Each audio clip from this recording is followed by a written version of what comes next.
Good day, friends. This is Pastor Ray once again coming to you for our Sunday meditation.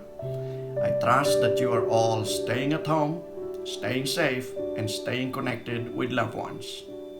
Our meditation today is called Stats and Stones, based on the book of Acts, chapter 7, 55 through 60. The text before us is a difficult text to preach from. It is difficult for me because it speaks of yet another death at a time when people all over the world are dying of the COVID-19 pandemic. Stephen was stoned to death by his fellow Jews because he accused them of, quote, not obeying the spirit of the law given to them by angels, unquote. In response, his fellow Jews picked up stones and killed him.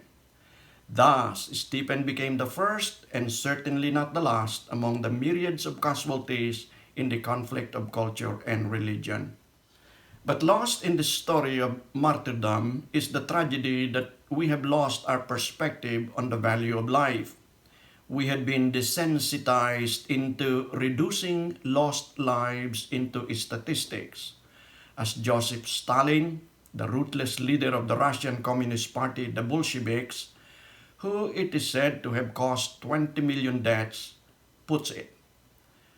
I quote, a single death is tragedy, a million deaths is a statistic.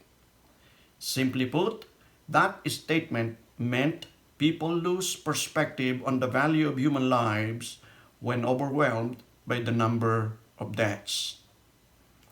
In an article published in Christianity Today, Keith Payne, PhD, and his friend did a study to test the correlation between the number of deaths and the degree of compassion people feel. They discovered that when the number of victims go up, people's sympathy levels off. They concluded that it's not simply that as the number of victims goes up, people's sympathy levels off. No. When the numbers go up, the amount of sympathy people feel goes perversely down. In the end, they asked, how come that in a world where people go around saying things like, every life is precious and all people are equal, why do we react with such apparently unequal preciousness? When we look at the theaters of war and human conflict in the past, be it religious or political, lost lives are reduced to numbers, simply statistics. We forget to account that every fallen combatant is a son to a mother, a brother to a sibling, a friend to another, an uncle to a nephew or a niece, even father to a young child. Consider the number of lives lost in the following wars and think of the corresponding suffering and pain its death inflicted on families and communities the fallen belong to. The 30-year war between Protestants and Catholics resulted in 8 million fatalities. In the 13th century, France and England waged the 100 Years' War, and only God knows how many people died in the territorial and succession conflict.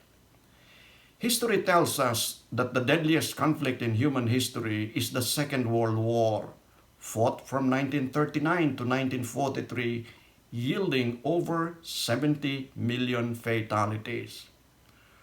World wars are numbered. Lives lost are reduced to statistics, as Stalin supposedly had said. How then do we recover our lost perspective on the sanctity of life? First, I suggest we need to reaffirm that life is sacred. In the major religions of the world, human life is mostly seen as having emanated from the gods and is therefore sacred. In Judaism, Christianity, and Islam, humans do carry the breath of the divine. In almost all religions of the world, the taking of human life is prohibited. The story of Cain and Abel teaches us that an assault against a brother is an assault against God. As Christians, we hold life as sacred. We are appalled when life is taken for granted. We are saddened when the bodies of those who died of COVID-19 with nobody claiming them are buried in mass graves in New York, a place intended as burial place for unclaimed prisoners. We value life such that we cringe at the news that human core in body bags are stuck in some rooms piled on top of each other for lack of morgue personnel to handle them.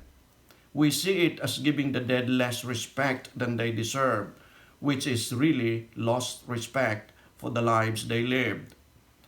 All lives matter, no matter the color of skin, the religion they profess, or the creed one recites. Crisis that threatens the collective human existence is viewed correctly as humanitarian crisis. For life is precious, life is sacred, we cannot lose sight of that. Second, we cannot pick up and hurl stones whether we live in houses of glass or huts made of grass. Picking up stones to kill, be it an Old Testament biblical mandate, is a thing of the past. It belongs to the Stone Age. Our Christ taught better than that. Murder, Christ said, comes from the heart of stone, hardened by hatred.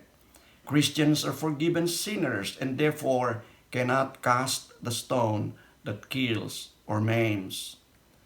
Third, we pick up stones only to build bridges and cathedrals. In Europe, some of the most captivating streets and bridges are built with stones. And so are their cathedrals. Stones need not be weapons of destruction. Stones can be used to make traveling by foot more convenient. They can be used to make bridges that connect islands and promote flow of goods.